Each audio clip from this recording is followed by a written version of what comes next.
Je vais profiter pendant que j'ai votre attention. Nous autres, au MUFON, au Québec, MUFON Québec, disons qu'on a parti pas mal à zéro. Moi, quand je suis arrivé, je pense qu'il y avait 2 enquêteurs. Il y avait toi, Luigi, puis je pense qu'il y en avait un autre. Puis Luigi, lui, il était là, ça fait longtemps. Ça fait combien de temps que tu es enquêteur du MUFON, Luigi?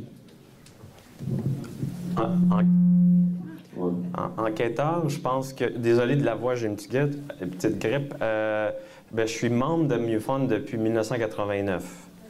Donc, en tout cas, ça fait un bout, là. Ouais. Disons que c'est un doyen, OK? Puis, moi, j'aime ça, souligner la durée. Des fois, tu soulignes des choses qui sont, wow, spectaculaires, mais quelqu'un qui s'investit puis qui est là-dedans, comme ça depuis longtemps, puis en plus, bon, mais qui fait des enquêtes pour notre organisme, je pense que ça vaut la peine d'être souligné. Donc, en tant que directeur de MUFON Québec, j'ai décrété que les enquêteurs qui ont plus de 50 cas ou qui ont fait 5 ans, ben ils ont un petit quelque chose pour signer ça. Mais Luigi a pas mal plus que 5 ans, mais bon, j'ai pas trouvé de cas pour ça encore, mais j'ai trouvé de cas pour lui.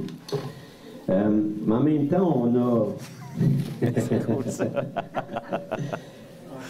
Donc, on a Annabelle, notre artiste à l'arrière, qui fait toutes sortes de choses. Puis à un moment donné, j'ai dit, fais donc des trophées, je trouve ça cool. Surtout que Jean-Charles qui voulait qu'on en gagne un, nous autres, à Phoenix, mais ça n'a pas marché. Mais Luigi s'en mérite un. Puis, tiens, Luigi. Merci. Merci beaucoup. Merci beaucoup. J'adore, c'est cool. Oui, non, c'est parfait. Ouais. Merci beaucoup. OK, je vais le mettre comme ça va être mon ami. Bon. Donc, on continue avec Luigi. OK. Bon matin. Premièrement, j'aimerais remercier Marc Saint-Germain et l'équipe de MUFON Québec pour m'avoir invité ici. D'ailleurs, une des principales raisons pourquoi que je décide toujours de venir parler, c'est à cause de Marc. J'ai un très grand respect pour lui et son travail qu'il a fait durant les années. Marc et moi, ça fait très longtemps qu'on, je ne sais pas si je crois aussi, qu'on fait des recherches dans le domaine. Mais je vais avouer que si jamais j'ai besoin d'avoir une personne de confiance ou quelqu'un que j'ai confiance qui sait de quoi qu'il parle quand on parle de toutes sortes de secrets ou quoi que ce soit dans les investigations qui ont été faites ou les recherches qui ont été faites par rapport aux secrets du gouvernement, j'appelle toujours Marc. C'est vraiment ma source principale. Puis j'ai un énorme respect pour lui. Si vous avez la chance d'acheter ou de lire son livre « Les gardiens du silence », je vous le suggère fortement. C'est un livre qui est très bien écrit et les informations sont très pertinentes, très professionnelles. Il a vraiment fait ses devoirs. Donc, merci encore, Marc. Moi, de mon côté...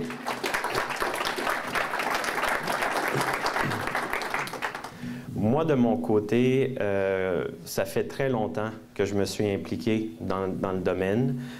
Évidemment, comme la plupart des personnes qui s'impliquent dans ce domaine, on n'est pas payé pour faire ça. Donc, c'est vraiment quelque chose qu'on fait parce qu'on aime ça. On veut vraiment arriver à comprendre ou avoir... Surtout, au début, on veut des réponses. Plus qu'on avance, on réalise que ce n'est pas vraiment des réponses, mais on commence un petit peu à comprendre plus le casse-tête. Et de mon côté, j'ai commencé à faire plusieurs recherches dans les années 80-90, un peu comme Marc dans les cas qui ont été... comment on dit ça en français? Qui ont été annoncés comme Roswell ou les cas les plus connus, Kecksburg, Pennsylvania, tout ça. Mais j'ai développé un intérêt beaucoup plus important dans le contexte des enlèvements et le contact. Au début, ça m'intéressait de comprendre c'était quoi ces objets ou ces choses que le monde témoignait. Effectivement, il y avait une réalité en arrière de ça. Il y a énormément de preuves que souvent on se fait dire il n'y a pas assez de preuves. Oui, on a assez de preuves. Mais quand on regarde des photos, des vidéos, on entend des témoignages de personnes crédibles, c'est intéressant, c'est technologique, on voit des objets qui font des choses extraordinaires, mais on n'arrive pas à avoir plus d'informations. Et c'est c'était pour moi très important d'aller un petit peu plus loin et comprendre si cet objet était là ou ces objets étaient là, doivent avoir quelqu'un ou quelque chose qui les contrôle, et ça vient de où, et qu'est-ce que c'est, et pourquoi ils sont ici. Donc, au début, mes questions étaient trop simplifiées. Pour moi, c'était important je voulais savoir pourquoi ils sont ici, mais je n'ai pas réalisé qu'après les années, ce n'est pas seulement une réponse à cette question. C'est énormément plus complexe que ça. Donc, durant des années, j'ai fait énormément de lectures, de recherches, de travail dans le domaine. J'ai commencé avec les travaux de Bud Hopkins. Je ne sais pas s'il y a du monde ici qui connaissent Bud Hopkins. J'ai suivi énormément son travail. C'était en effet Bud Hopkins qui a vraiment souligné mon intérêt dans cette recherche des enlèvements ou du contact. Et par après, j'ai continué, j'ai eu la chance, j'étais très fortuné dans ma vie d'avoir rencontré des personnes qui ont énormément d'expérience. J'ai travaillé personnellement avec David Jacobs, qui est aux États-Unis, qui est encore vivant, qui est encore actif, moins qu'il était avant, mais encore aujourd'hui. Son dernier livre qu'il a écrit, Walking Among Us, David a fait énormément de travail au niveau de la recherche sur les hybrides. Donc, le programme d'hybride, si quelqu'un ici est conscient de quoi que je pense, c'est les enlèvements. Souvent, on se fait dire que c'est possible que ces êtres sont venus ici pour enlever les êtres humains, utiliser l'ADN pour une raison reproductive. C'est une des raisons, c'est une des potentielles raisons qui sont ici. Par après, j'ai eu la chance de travailler aussi avec... J'ai rencontré énormément de personnes durant les années qui ont eu ces expériences, que ce soit des enlèvements ou que ce soit un contact. Et aujourd'hui, je vais vraiment parler spécifiquement d'une personne en particulier que j'ai travaillé avec beaucoup. Et c'est quelqu'un qui était témoin d'un événement qui s'est produit en Afrique en 1994, qui est connu comme le cas de Rua, Zimbabwe. C'est un cas de plusieurs enfants qui étaient dans une cour d'école. Et c'était le 16 septembre 1994. Et il y a eu un événement incroyable qui s'est produit à ce moment-là. Donc, présentement, il y a un film qui est en train de se finaliser, un gros documentaire, qui s'appelle Aerial Phenomenon. L'événement s'est produit à une petite école élémentaire dans le sud de l'Afrique, à Zimbabwe. Et l'école s'appelait Aerial Primary School. Et dans ces années-là, il y avait un mix d'étudiants, d'enfants. C'était des enfants européens, nord-américains, africains. Tout le monde allait à l'école et l'école enseignait en anglais. Donc, il y avait des personnes qui faisaient partie du Salvation Army ou d'autres organismes pour aider à Zimbabwe. Donc, ils envoyaient leurs enfants à des écoles similaires à Aerial. Et Aerial est vraiment dans un secteur très vaste. C'est montagneux, c'est super beau, c'est l'Afrique. Okay? Donc, il y a des animaux, il y a des zèbres, c'est super, super magnifique. Et les enfants ont eu la chance non seulement d'avoir une petite éducation dans cette école, mais aussi d'avoir la chance de coexister avec des animaux que nous, on n'est pas habitués à expérimenter dans notre vie. Le 16 septembre 1994, il y a eu un très gros événement qui s'est passé à 10h30 le matin, pendant que les enfants étaient dehors en train de jouer. Et tous les professeurs étaient à l'intérieur en train de faire un genre de staff meeting. Et les enfants étaient dehors. Et soudainement, il y a eu une apparition de 3 objets dans le ciel. Un a atterri. Il a vraiment atterri à côté de 2 arbres. 2 êtres sont sortis de cet objet les êtres semblaient flotter ou, disons, voler par-dessus le sol. Ils sont montés sur l'objet, sont descendus, et on parle de 64 enfants qui ont témoigné à proximité de cet événement. Il y avait en totalité au-dessus de 200 élèves qui étaient présents, mais les 64 étaient vraiment très proches de la place. Les enfants ont tous été, ont passé en entrevue après l'événement. Je vais vous montrer un genre un trailer du film, et après ça, je vais aller en détail avec qu'est-ce qui s'est passé avec Emily. On voit ici les enfants qui sont en train d'expliquer qu'est-ce qui s'est passé. Ils ont dessiné qu'est-ce qu'ils ont vu. Donc, il faut toujours se rappeler que c'est des enfants qui n'avaient pas d'Internet dans le temps, il n'y avait pas d'Internet dans le temps, ils n'avaient pas accès à des émissions de télé qui auraient pu les contaminer ou qui auraient pu leur donner des idées qu'il y avait des extraterrestres ou des martiens. C'était vraiment des enfants de l'âge de 6 ans jusqu'à 13 ans, c'était un mix, qui vivaient en Afrique dans ce temps-là. Et on voit les dessins qu'ils ont faits. Ils ont vraiment vu un objet qui a atterri, un typique ovni avec des êtres qui sont sortis.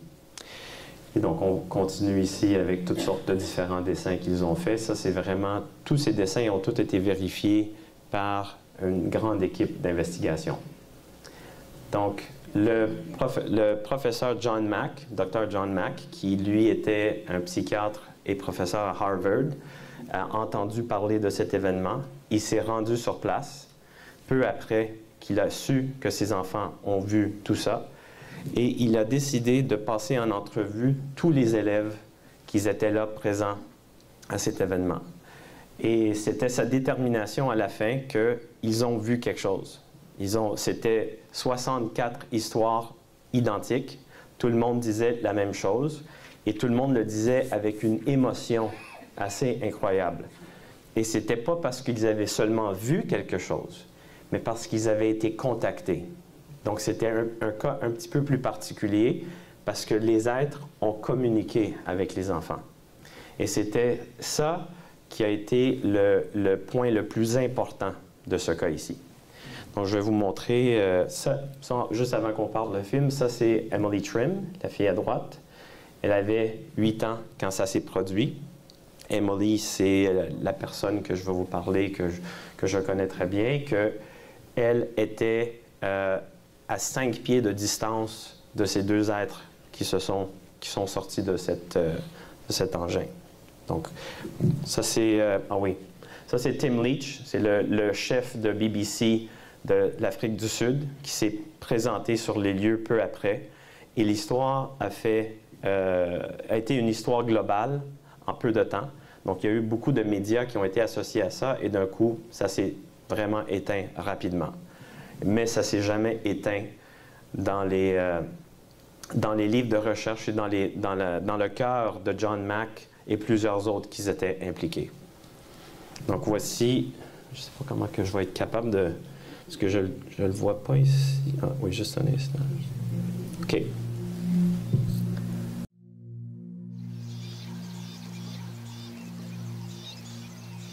I was not so frightened in the war zones of Angola or Rwanda.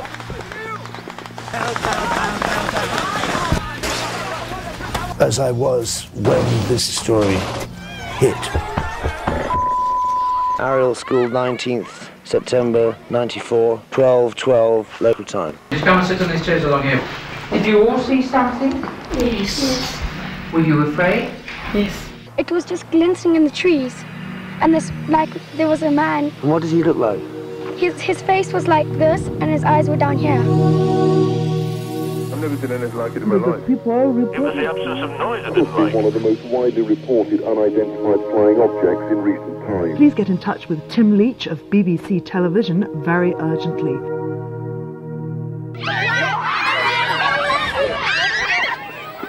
It had a silver, but that was down the bottom across it. Sure, it wasn't a Harrier jump jet or an aircraft?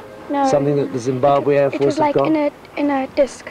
This one thing sitting on the side and another thing sort of like running up and down the top. The one who was standing in front, he didn't have any hair at all. He had a big head and big black eyes. I just thought it was some kind of alien from a different planet. I was just a hard-ass journalist, sceptical as everybody would be. And it was the same story. And I started getting goosebumps. And the stories are consistent. Do you think it's possible that one imaginative child had a story and kind of stirred the rest of them? I don't believe. I honestly believe they saw something, but for me to actually draw a conclusion as to what it is, I don't think I could do that at this point in time. What did it feel like when he was looking at you? I felt scared. My heart kind of went faster and then slower and then faster and then slower. I thought the aliens would attack me. Would attack you and do what? Hurt you? Yes. How would they do that? I don't know. It was just staring at me. With what? Staring at you as if what? As if to do what? As if it wanted to come and take us.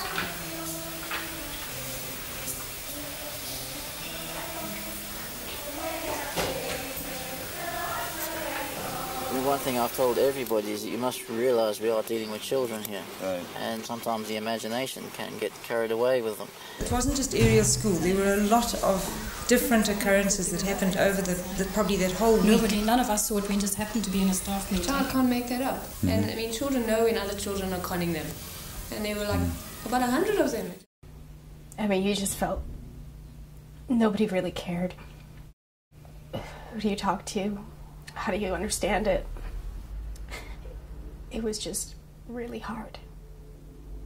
At first, nobody took it seriously, and then when Reuters got hold of it, it got very serious. Ariel School in Roua, ongeveer een half uur. Il était assez grand en fait, et il y en avait. On the other side of the world, an unusual visitor called into a Zimbabwean playground. Something that a good friend of mine told me that really stuck with me is the aliens projected an image into his head. Somehow there was a message about pollution from the way he was staring? Yes. All the trees will just go down and there will be no air and people will be dying. When you looked at those children, they were absolutely credible. Even on television, you can look at their faces and know if they're bullshitting or not, and they weren't. Well, I was quite convinced that this was something genuinely mysterious and real, and that I needed to think about, if this is real, then what does that mean? I think it's left me open-minded. I think it's a bit arrogant to say that we are the only life in the galaxy or the universe. There is a God, but there's also other things around that can't be explained. It's another creature. I do believe that there is something out there, definitely. If there was one experience I'd like to relive, it would be that particular experience. You know, it's things we will never comprehend in our lifetime. Maybe we don't have the capacity to understand it. It really gave me a new perspective on life, the universe, and everything, really. I'm glad. I would not have missed that for the world. One thing is certain. The day on which we discover that it's not just us, that day will change the world forever. We concluded it was true. They had seen these little people. And if you saw him again, what would you do? I'll ask him some questions. What would you like to ask him? I'll ask him what is he doing on Earth and what does he want with us.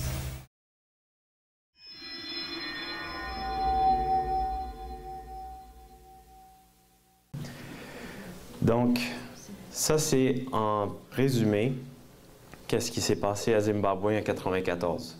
Et le film va sortir bientôt, on l'espère. Et c'est très incroyable qu'est-ce qui s'est passé parce que c'est pas seulement les élèves qui étaient là, mais il y avait des milliers de témoins qui ont vu des objets dans les alentours, incluant des pilotes d'avion qui ont vu les objets dans les airs. J'ai rencontré Emily à une conférence de MUFON en Philadelphie, il y a, je pense, 4 ans. Et c'est d'ailleurs le même temps que j'ai rencontré Marc Saint-Germain et Jean-Charles Moyen. On s'est tous rencontrés là, durant cette conférence. J'ai eu la chance de rencontrer Emily et j'ai eu la chance d'y parler en privé. Je connaissais très bien le cas avant, mais pas aussi bien que je le connais maintenant. Et ça m'avait fasciné que se soit présenté durant cette conférence. Elle n'a jamais parlé devant tout le monde, mais c'était une personne qui l'a présenté dans la foule. Et depuis ce jour-là, Emily et moi, on a développé un lien assez spécial professionnel. Je le dis tout le temps parce qu'il y a énormément de personnes qui pensaient que j'ai sorti avec Emily parce qu'ils nous ont vus souvent ensemble. Et on est simplement aujourd'hui des très bons amis, mais on a développé un lien très professionnel où est-ce qu'elle a eu très confiance en moi de s'ouvrir plus et de parler de qu'est-ce qui s'est passé le jour qui s'est en Afrique. Donc, moi et elle, on a voyagé durant les 3-4 dernières années. On a été dans des conférences aux États-Unis. On a voyagé à travers les États-Unis, le Canada. On a parlé de ça avec des personnes qui sont non connues dans le domaine, autant que des personnes qui sont connues dans le domaine. On a eu la chance de parler aussi en privé avec Travis Walton, pour les personnes qui connaissent Travis. Travis et Emily ont eu une connexion très, très particulière parce que les deux ont eu des expériences où ils étaient en proximité à des êtres et ils ont eu ce fameux contact avec les yeux. On voit aussi ici Travis, ça c'est une autre personne qui, d'ailleurs une des personnes ici dans la foule m'a parlé d'elle, c'est mon amie Lisa qui elle aussi a eu des expériences.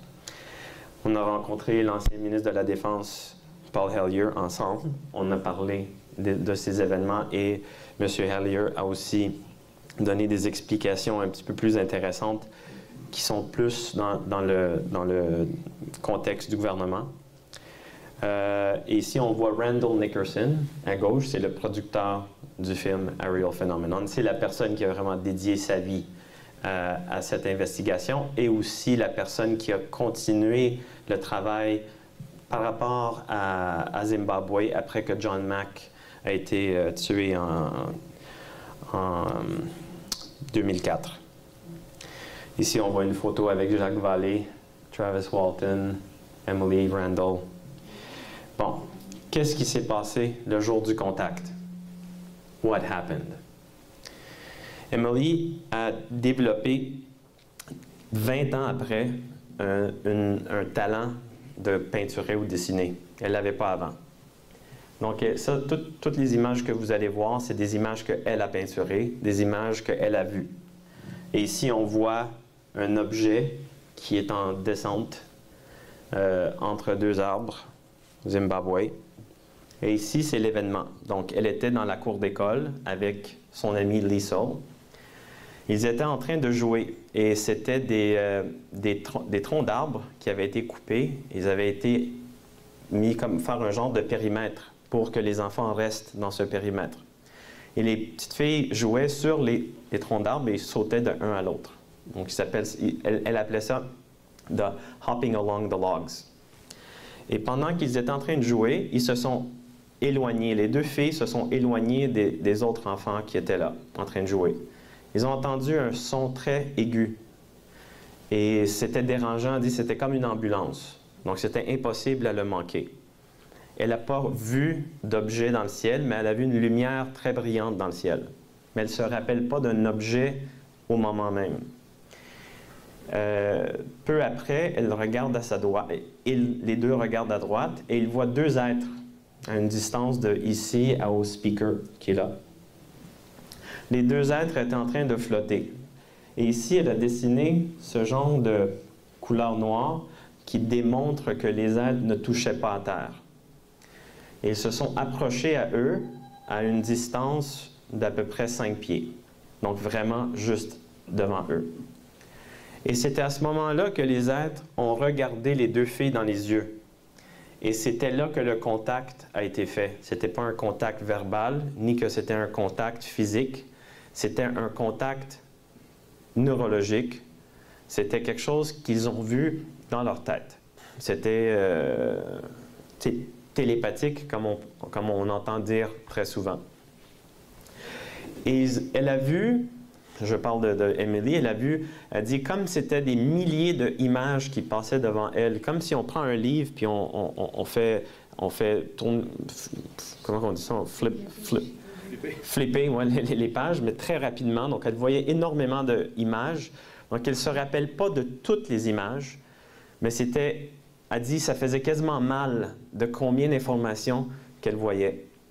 Et à la fin, c'était une très grande explosion. Ils ont vu, tous les enfants d'ailleurs ont vu cette explosion dans leur tête. C'est comme une boule de feu. Les êtres, pardon, un des êtres s'est rapproché à son ami et comme un genre, extended, a étendu sa main. Et son ami était comme dans une transe et aussi elle a étendu la main, ils se sont quasiment touchés. Et c'est Emily qui a pris le bras de son ami et a dit « il faut qu'on s'en aille » parce qu'elle a eu peur. Mais elle a senti qu'il voulait l'amener. Elle a dessiné exactement qu'est-ce qu'elle a vu. Et c'était un être, des êtres d'à peu près la grandeur d'un enfant de 7 ans, 8 ans, entre 3 pieds et demi, maximum 4 pieds. Elle les a vus en plein jour, donc elle a déterminé elle a vu que la peau était un peu comme un reptile. Mais souvent on entend dire que ce sont des gris, souvent on dit que ce sont des petits gris, mais dans son cas, elle dit qu'ils étaient noirs. La peau était principalement noire. Et avec le soleil qui frappait sur la peau, il dit en bougeant, les êtres, quand ils bougeaient, elle voyait comme un genre d'éclat de lumière dedans, comme si ça avait comme un petit shine. Elle dit une petite bedaine, un cou très long, avec une tête non proportionnelle, très grande, et les yeux. Et c'était les yeux qui l'ont marqué énormément. C'était vraiment les yeux qui ont effectivement changé sa vie. Et d'ailleurs, c'est le cas avec énormément de personnes qui ont eu ces genres de contacts. C'est vraiment à travers les yeux que le contact se fait et que la communication se fait. Ici, on voit un autre dessin qu'elle a fait. D'ailleurs, E.T., c'est Emily Trim. C'est vraiment drôle, hein? Ouais. C'est pas E.T. On voit comme si l'être aurait des poils ou quelque chose de noir dans son contour. Et plusieurs élèves qui étaient là ont vu cette genre de caractéristiques sur les êtres. Ils ont vu comme s'ils avaient des poils. Certains l'ont vu et d'autres ne l'ont pas vu. Mais c'était après énormément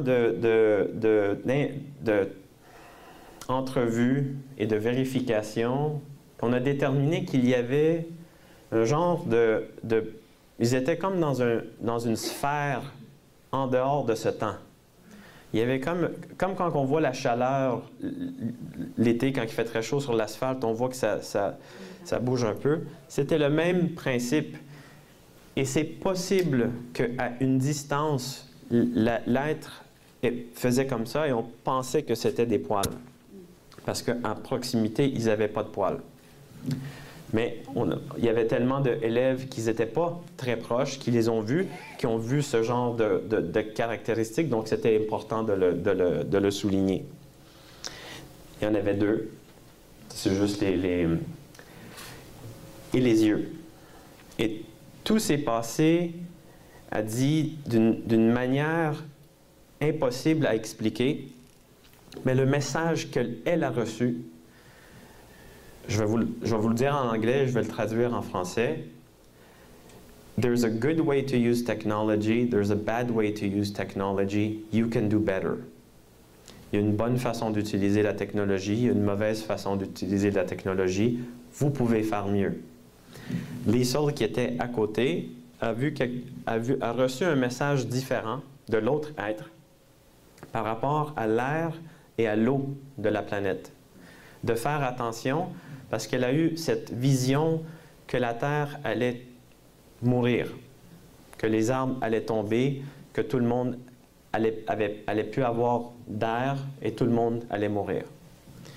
Pour des enfants, c'était un traumatisme, non seulement d'avoir vu et témoigné cette entité, ces entités devant eux, mais d'avoir reçu ce genre de message.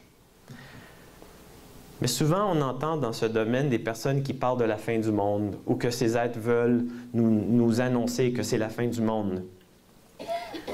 Mais on n'est pas certain que c'est spécifiquement ce message.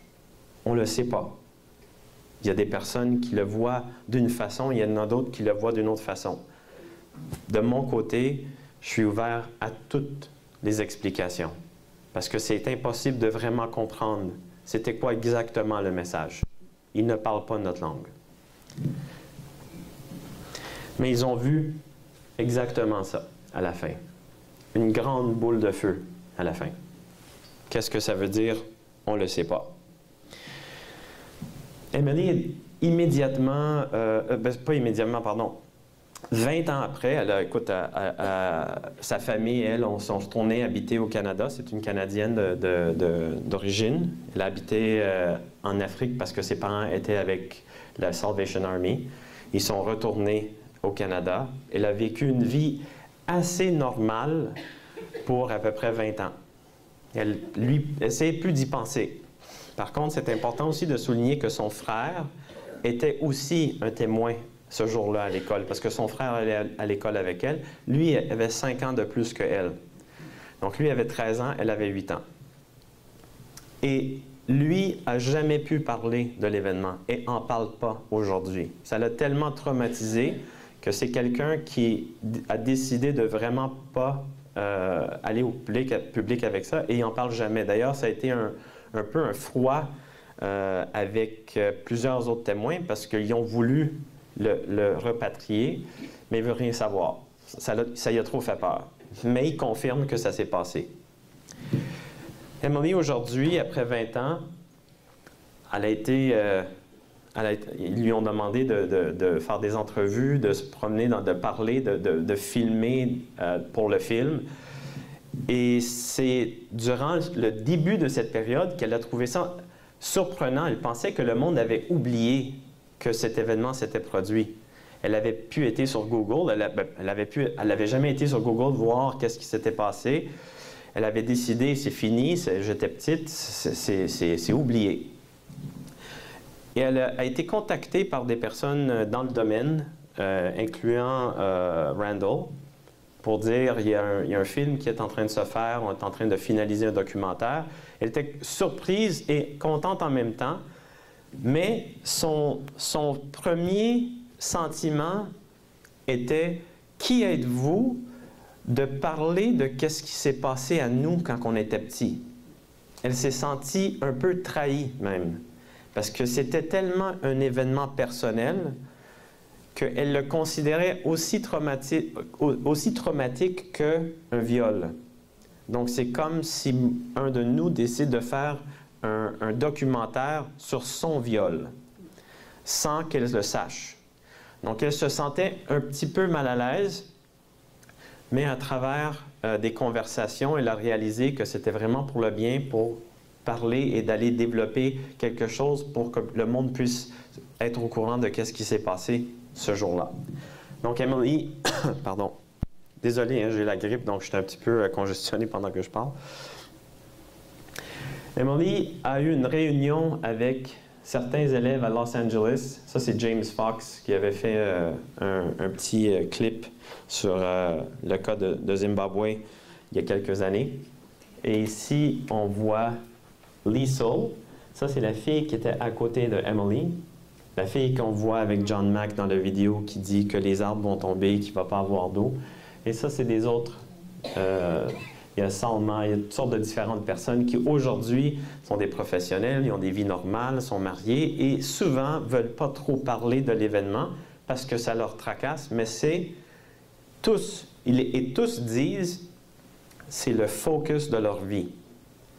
Malgré le fait qu'ils ne veulent pas en parler, leur vie cet événement a changé leur vie.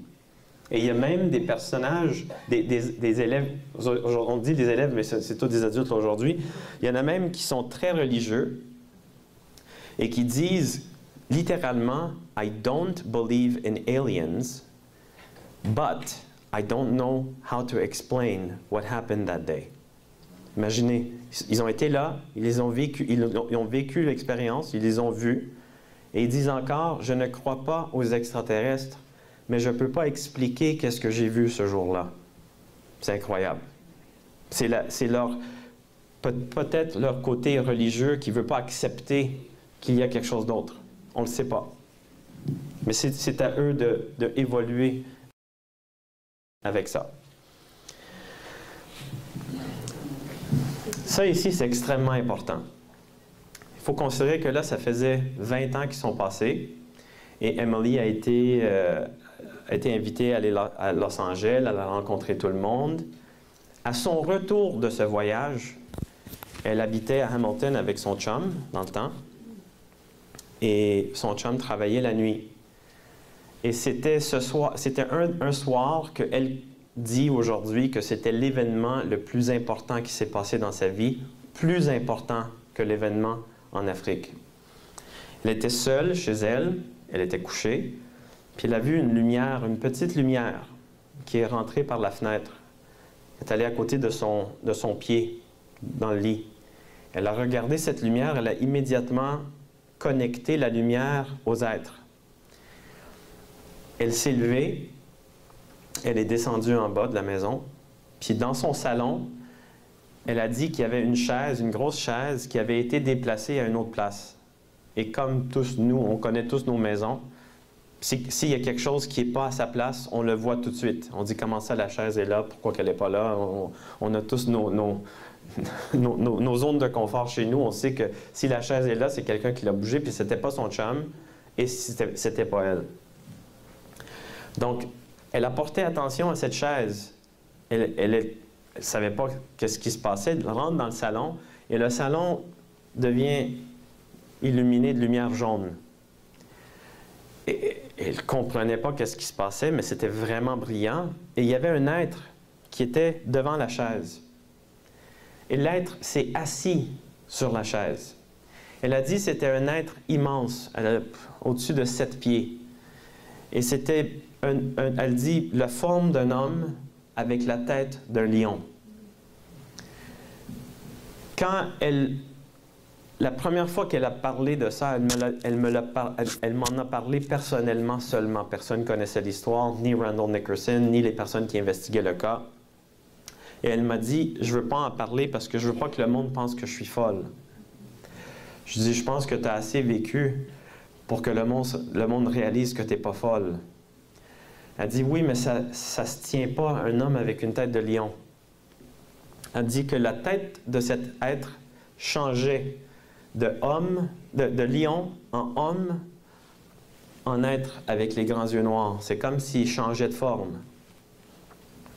Et elle a senti le besoin de tomber à genoux et de mettre sa tête sur les genoux de cet être. Et elle disait « I'm sorry, I'm sorry ». Elle savait pas pourquoi qu'elle disait « I'm sorry ». C'est incroyable. Pourquoi, soudainement, elle sent ce sentiment? Mais là, il faut vraiment prendre sa parole que ça s'est produit. L'être lui dit, en télépathie toujours, parce qu'il n'y a jamais de communication verbale, « You will walk through the fire and I will be there throughout the whole time. » Tu vas marcher à travers le feu et je vais être là avec toi à travers tout le chemin. Elle a senti un changement dans elle. Elle a senti comme souvent du monde, ils disent j'ai une nouvelle conscience ou quelque chose de nouveau qui s'est produit dans elle. Et l'être lui a indiqué d'aller chercher la Bible de sa mère. C'est bizarre. Dans toutes mes années de recherche, oui, des fois on entend parler des liens avec la religion. Mais d'aller chercher la Bible, c'est un big step. C'était bizarre. Mais elle me l'a dit en confiance. Elle s'est ouverte à propos de ça en Arizona par après. Mais elle a dit que c'était important qu'elle aille chercher ce livre. Elle a souligné des pages. Vous pouvez voir que elle niaisait vraiment pas, là. C'était vraiment quelque chose qui s'est produit. Elle a reçu plein de messages, comme s'il fallait qu'elle cherche là-dedans. Mais elle ne savait pas pourquoi, c'était pas clair. Le message n'était pas clair. Comme toujours, les messages ne sont jamais clairs. Sur une des pages, « Woe to you, Ariel, Ariel. » Pourquoi? Dans la langue hébreu, en Hebrew, Ariel veut dire Dieu lion, Lion God, qui est très bizarre, parce que le symbole de l'école Ariel, c'est un lion. Fouille-moi. Pourquoi? Oui, non, non.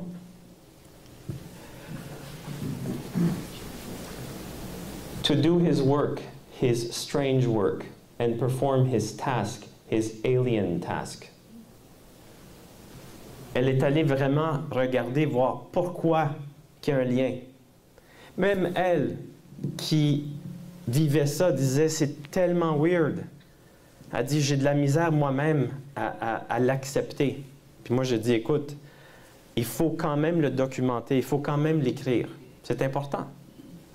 Pourquoi c'est important? Je ne peux pas vous le dire, je ne le sais pas. Je suis simplement en train d'expliquer les choses de qu'est-ce qui sont produits. Et la raison pourquoi que je dis ça, c'est parce qu'elle a été attaquée par après.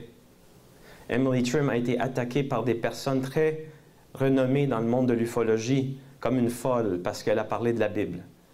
Comme un Jesus lover, parce qu'elle a parlé de la Bible. Et ça, c'est vraiment méchant. Parce que tu sois religieux ou pas, ou que tu crois dans la Bible ou pas, ici, c'est une question de vraiment comprendre une communication.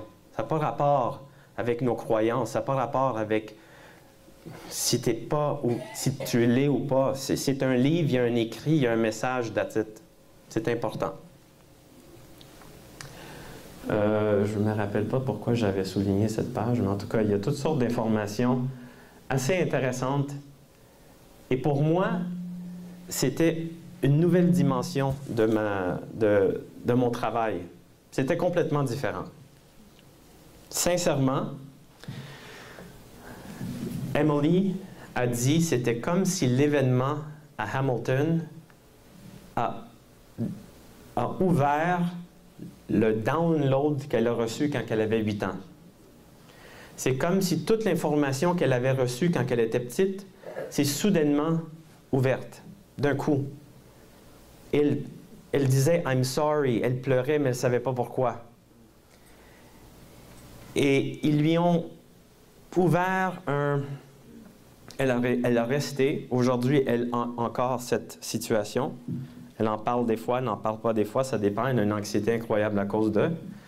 Elle dit qu'ils lui ont laissé un open channel. C'est continuel. Ça finit jamais. Puis c'est en train vraiment de l'affecter. Elle dit, c'est comme si toute l'information est dans sa tête, mais ça sort de façon traumatisante. Parce que c'est de l'information qu'on ne veut pas toujours avoir dans nos vies. On ne se lève pas le matin pour avoir une tasse de café bien relax, puis quelqu'un te dit « Everyone's gonna die ». C'est pas fun. C'est pas le fun. Ou sinon, faites attention aux papillons. Faites attention aux papillons. C'est bizarre. C'est vraiment bizarre. Ce jour de contact, elle a commencé à dessiner des symboles. Ça, c'est un dessin qu'elle a fait. Je l'ai chez moi. C'est vraiment grand. Et elle a commencé à recevoir des symboles. Elle a commencé à écrire une écriture, un langage. Ça, c'est une page. On a des milliers de symboles. Elle a resté chez moi pour des périodes de temps. Et des fois, je me levais la nuit, 3-4 heures du matin, et Emily était en train d'écrire des symboles tout seul dans le salon. Je ne savais pas comment réagir. Elle pleurait. Elle disait « They won't stop. It's non-stop. » Pourquoi recevoir les symboles? On les a... Pardon, on a analysé certains symboles. Je suis en attente de parler avec le professeur Don Dunderry, qui connaît quelqu'un qui travaillait pour le NSA aux États-Unis, qui était un code, quelqu'un qui travaillait dans les codes. On va lui envoyer, voir s'il peut trouver un genre de pattern dedans. Mais ça aussi, j'ai pas confiance. Je pense que Marc non plus. Pourquoi le papillon? Pardon. Elle a reçu un message, elle a écrit un poème, mais ce n'était pas écrit par elle. Elle l'a écrit, mais ce n'était pas elle qui l'a pensé.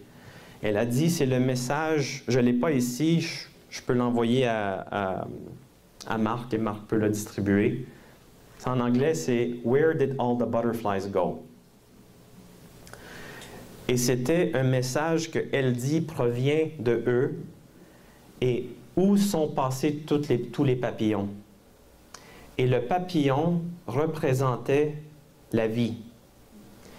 Et dans le message, ils ont dit, elle dit, où êtes-vous passé? Et il répond, nous ne pouvons plus rester parce que vous êtes en train de nuire à notre environnement. Encore un message de l'environnement. Encore quelque chose qui a rapport avec notre existence, parce qu'en réalité, on existe parce qu'on peut respirer et on a bu de l'eau ce matin. La première chose qui m'a amené ici, merci, c'est un verre d'eau. Si je n'ai pas ça, d'ici 5 à 6 jours, je suis mort. Si je n'ai pas d'air, dans l'espace de 4 à 8 minutes, je suis mort. On est tous morts. Donc c'est tellement précieux et c'est tellement un message qui vient de quelqu'un ou de quelque chose de tellement hors de l'ordinaire, dans un contexte, surtout qu'est-ce qui s'est passé au Zimbabwe, devant plusieurs personnes. Donc le contact de cet événement, parce que ce n'est pas toujours le cas, je peux vous confirmer que ce n'est pas toujours des beaux messages, parce que je les considère des beaux messages. Des fois c'est néfaste, des fois c'est pas bon, des fois c'est négatif, on s'entend que c'est pas toujours parfait. Mais dans ce cas ici, c'est assez spécial. Parce que ça vient toucher notre côté humain, notre existence, pas leur existence. Et que ça change, c'est une transformation quasiment spirituelle. C'est ça qui s'est passé avec Emily Trim. Elle a changé. Elle a dit, je ne pourrais jamais plus retourner à qui j'étais avant. Et quand elle parle de qui elle était avant, pas de quand elle avait 10 ans, pas à cause de son événement de 8 ans, mais à cause de l'éveil 20 ans plus tard. Elle ne pourrait jamais plus retourner en arrière. Et ayant eu cette expérience à proximité, je vais vous avouer qu'après avoir fait 30 quelques années de recherche dans le domaine, moi non plus, je ne vois pas ça de la même façon. Et ça m'a affecté personnellement. Parce que je me dis, autant que je veux être professionnel, autant que je veux dire que je suis méthodique dans ma façon de faire les choses bien et de ne pas trop m'impliquer, comment que je ne peux pas m'impliquer dans une situation comme ça? Comment on ne peut pas être affecté émotionnellement par une situation comme ça? Marc, il est en train de me dire que je suis tellement cool. Il est en train de faire ça de même. Il me reste 10 minutes. J'ai mis cette photo ici parce que c'est un singe qui communique avec un chien. Et c'est beau. Pourquoi que c'est important? Parce que le singe communique d'une façon différente que le chien. L'être humain communique d'une façon différente que le singe. Et le zèbre, et la girafe, et le lion, tous les animaux sont une espèce indépendante. Et chaque animal communique entre eux, dans leur espèce, et ils se comprennent. Nous, on se comprend. Mais si jamais j'aurais un zèbre devant moi, je pense que le zèbre ne sait pas de quoi que je parle. Et c'est important parce que la logique entre deux espèces ne se comprend pas, mais l'émotion, oui. Chaque espèce communique entre espèces avec une émotion. Et donc, ça revient à des émotions. Et il faut être conscient que nous sommes en train d'étudier une autre espèce. Si ces extraterrestres ou ces êtres interdimensionnels, on ne sait pas c'est quoi, viennent d'ailleurs, ils ne sont pas nous. Leur façon de communiquer est différente que la nôtre. Mais il y a une émotion qui passe. Et il faut savoir, avant tout, être confortable avec notre émotion, nos émotions pour comprendre les autres. Oui, on pollue. On pollue en tabarnak. Même si on fait semblant qu'on recycle, puis on fait du compost, on recycle rien. C'est désastreux qu'est-ce qu'on est en train de faire à la planète. Mais on a un bac de recyclage, on est fiers de notre compost, on le fait, mais pendant que nous, on le fait, les compagnies pétrolières ne le font pas. Ils sont en train de nuire 1 million de fois plus. Donc, c'est comme prendre un Advil quand tu as été tiré dans la tête.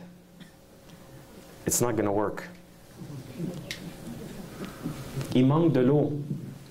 2011, 2014. On manque de l'eau. Ça ici, c'est tous les océans dans le monde.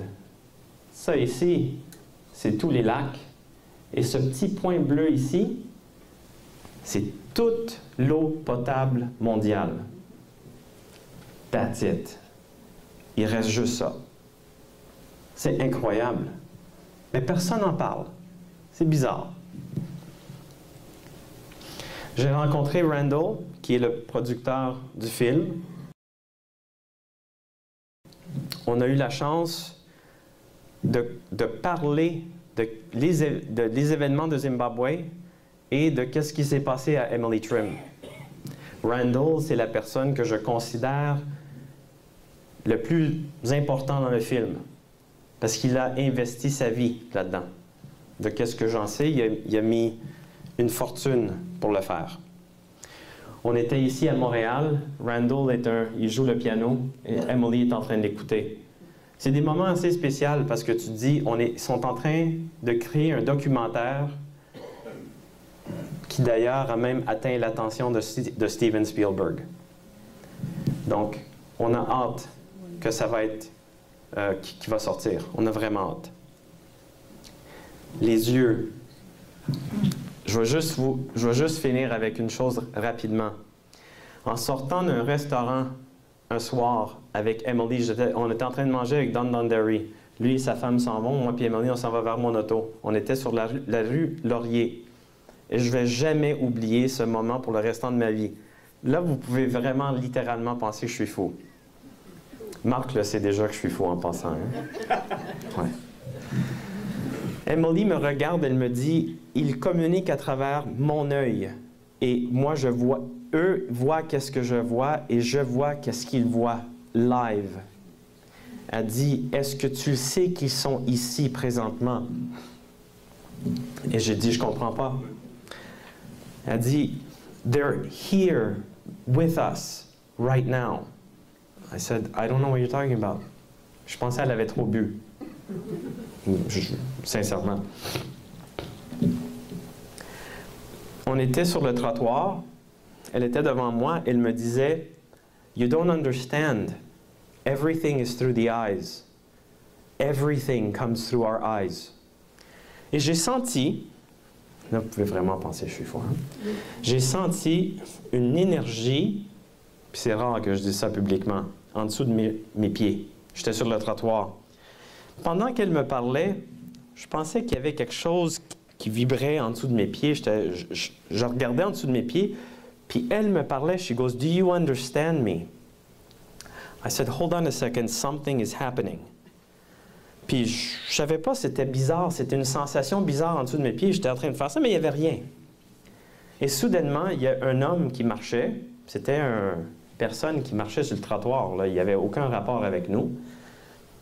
Et que Dieu me fulmine, que je ne vous mens pas. Ça s'est vraiment produit.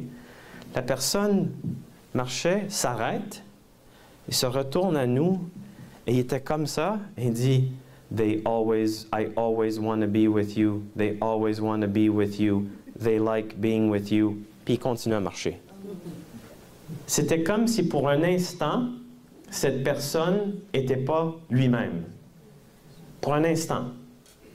Puis il est parti. Puis moi, ça m'a vraiment fait freaker. J'ai fait, what is that? Je dis, c'est bizarre. Puis elle, toute calme. Normalement, c'était moi qui la calmais. C'était elle qui m'a calmé. Elle m'a dit, you see, they're always here with us. I said, what does that mean?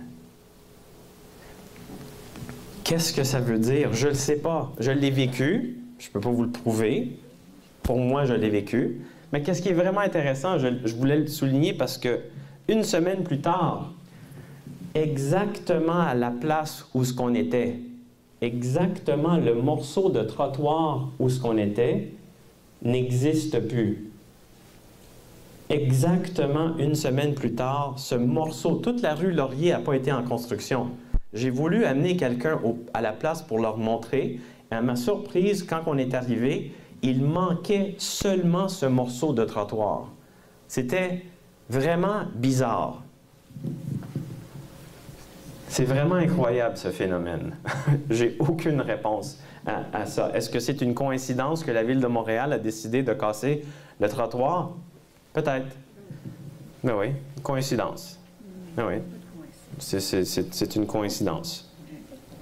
Et je vais finir par dire que quand j'ai été au Vatican, spécifiquement pour aller comprendre certaines choses, j'étais en Italie pour aller visiter le Vatican, et dans le Vatican, je trouve des statues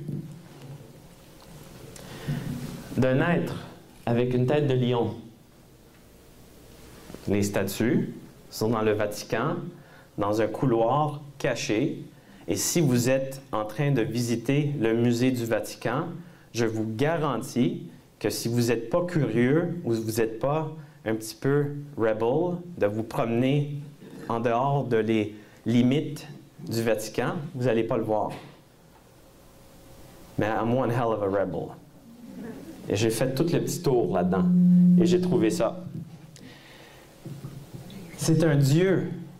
C'est la fille de... my God. What's the name? Ra.